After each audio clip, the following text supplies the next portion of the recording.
अस्सलाम वालेकुम फ्रेंड्स, आप मेरे बैक पे इस टाइम जो सोलर सिस्टम देख रहे हैं वो 1 मेगावाट का सोलर सिस्टम है। इंशाल्लाह अपने आने वाली वीडियोस में मैं आपको इसके बारे में भी डिटेल में बताऊंगा। लेकिन अगर हमने अपने घर में 300 वाट का सोलर सिस्टम लगाना हो तो उसके लिए हमें क्या क्या चीज़ों की रिक्वायरमेंट होगी और हमने किस चीज़ों का ख्याल रखना है, तो आइए देखते हैं इस वीडियो में। ये मैंने एक डिज़ाइन बना लिया है 300 वाट के सोलर सिस्टम की कैलकुलेशन करने के लिए। ये मैंने अजम्पशन ले ली है कि अगर दो पंखे हैं किसी घर में और एक पंखे की पावर 80 वाट होती है और दो पंखे हुई 160 वाट हो जाएगी। इसी तरह एलईडी बल्ब जो कि 15-15 वाट के होते हैं मोस्टली, तो वो अगर मैं 4 काउंट करूँ तो 60 वाट के हो जाएंगे। इसी तरह अगर एक एलईडी टीवी हो उस घर में तो 50 वाट का, जो 32 इंच से 40 इंच के टीवी होते हैं वो 50 वाट की रेटिंग में आते हैं। इसी तरह हर घर में नेट भी अवेलेबल होता है तो उसके वाईफाई राउटर भी सोलर पे चलना लाजमी है, तो इसलिए मैंने इसकी रेटिंग भी 10 से 20 वाट के दरमियान होती है रेटिंग, तो मैंने इसको टोटली 20 वाट सेट कर ली है। इसी तरह मोबाइल चार्जर भी चार्ज करना लाजमी होता है, इस वजह से 5 वाट का एक चार्जर होता है तो दो चार्जर को मैंने 10 वाट कंज्यूम कर लिया है। इसी तरह इसकी जो टोटल पावर हम कैलकुलेट करेंगे तो टोटल पावर जो हमारे पास बन जाएगी वो 300 वाट बन जाएगी। अब सवाल यहाँ पर ये पैदा क्या होता है कि इस 300 वाट के सिस्टम को लगाने के लिए हमने यूपीएस या इन्वर्टर वो कौन सा लगाना है और बैटरी जो सिलेक्ट करनी है वो कितने एम्पेयर की सिलेक्ट करनी है और कौन सी सिलेक्ट करनी है, और इसके अलावा सोलर प्लेट जो लगानी है वो कितने वोल्ट की लगानी है और कितने लगानी है। तो टोटल वो मैं आपको इस वीडियो में बताने लगा हूं, तो इस वीडियो को एंड तक क्लास में देखिएगा। तो फ्रेंड्स, 300 वाट के सोलर सिस्टम के लिए जो यूपीएस या इन्वर्टर की रिक्वायरमेंट होती है वो मिनिमम 500 वाट का हमें यूपीएस या इन्वर्टर इसके साथ लगाना पड़ेगा। और मार्केट में जो अवेलेबल इन्वर्टर होते हैं वो जो ब्रांडेड होते हैं वो 800 से 1000 वाट के होते हैं। इसके अलावा 500 वाट का देसी इन्वर्टर भी बनवा सकते हैं, वो भी मार्केट में अवेलेबल होते हैं। लेकिन मैं आपको यहाँ पे रिकमेंड करूंगा कि आप 800 से 1000 वाट का एक कोई भी ब्रांडेड जैसे कि होमेज और डिफरेंट कंपनी के मार्केट में अवेलेबल है यूपीएस, वो आप ले सकते हैं।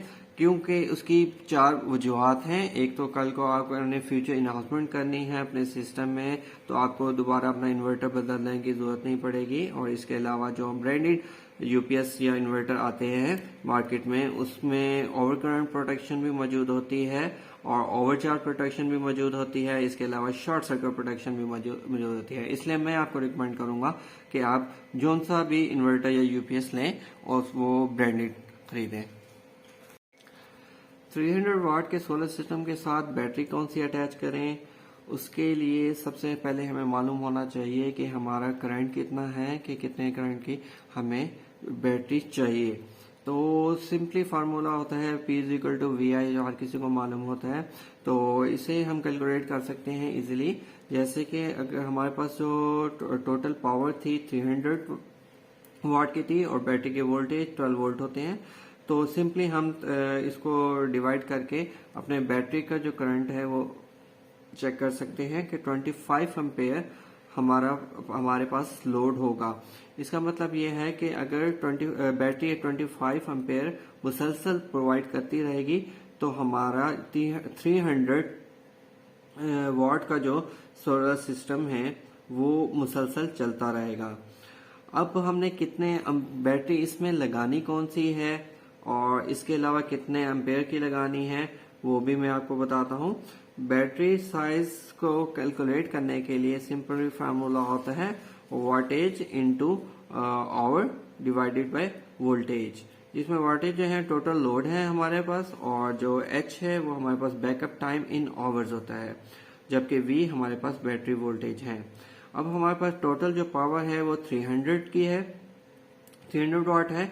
और बैकअप टाइम अगर मैं चाहता हूं कि मेरा बैकअप टाइम 8 घंटे का हो तो इसको मैं मल्टीप्लाई करूंगा 8 से और बैटरी वोल्टेज हमारे पास 12 है तो ये बन जाएगा 200 AH।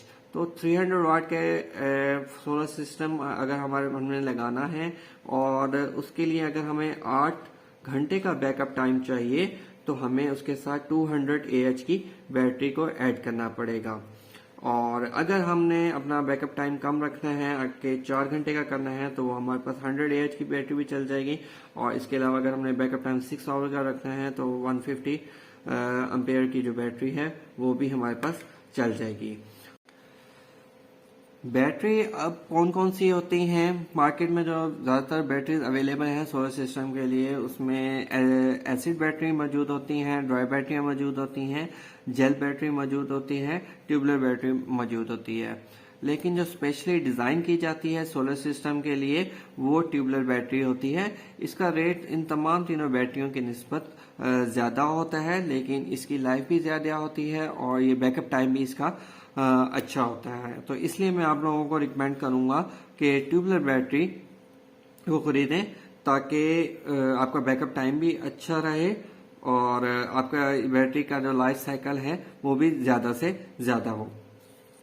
इसी तरह अगर हमने बैटरी चार्जिंग करंट फाइंड करना है कि इस बैटरी को चार्ज करने के लिए सोलर एनर्जी को कितना करंट प्रोवाइड करना पड़ेगा, तो उसको कैलकुलेट करने के लिए सिंपली हम जो हमारी करंट होता है उसको डिवाइड कर देते हैं 10 से। तो हमारे पास 200 एम्पेयर की बैटरी थी तो उसको हम डिवाइड कर देंगे 10 से, तो 20 एम्पेयर सोलर सिस्टम को एक्स्ट्रा प्रोवाइड करने पड़ेंगे उस बैटरी को चार्ज करने के लिए।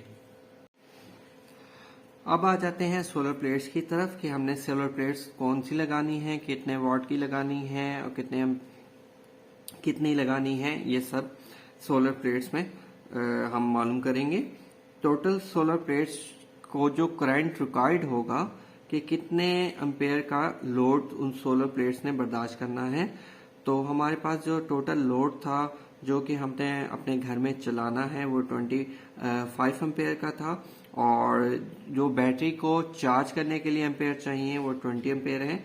और इस तरह टोटल जो करंट बनेगा वो हमारे पास 45 एम्पेयर बनेगा कि 45 एम्पेयर लोड जो है उन सोलर प्लेट्स ने बर्दाश्त करना है। तो इसको भी सिंपली कैलकुलेट करने के लिए कि कितनी पावर की कितनी प्लेटें लगाएं, तो सिंपली हम फार्मूला यूज करेंगे P=VI। तो इसमें दोस्तों आपने ख्याल करना है कि V जो है वो इस पे बहुत ज्यादा अफेक्ट करता है इसको कैलकुलेट करने के लिए। बहुत से दोस्त गलती कर लेते हैं कि वो जाके बड़ी सोलर प्लेट ले लेते हैं, जैसे कि 250 वाट की या 320 वाट की। अब तो मार्केट में 450 वाट की भी सोलर प्लेट्स अवेलेबल हैं, इसी तरह 500 वाट की।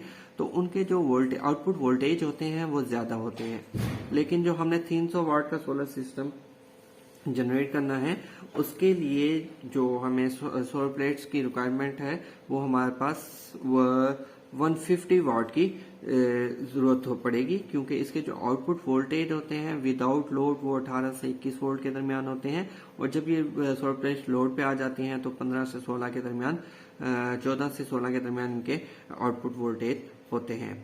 तो यहाँ पे मैं इसको अजीम कर रहा हूँ कि मेरी प्लेट के आउटपुट वोल्टेज 14 है, तो आप इसको 15 या 16 भी रख सकते हैं। तो 14 उसके आउटपुट वोल्टेज होंगे लोड पर, तो हम मल्टीप्लाई करेंगे मैक्सिमम करंट से, तो हमारे पास टोटल पावर बनेगी 630 वाट की। ठीक है, तो 630 वाट को हम डिवाइड करेंगे 150 से, तो वो इज इक्वल टू 4.2।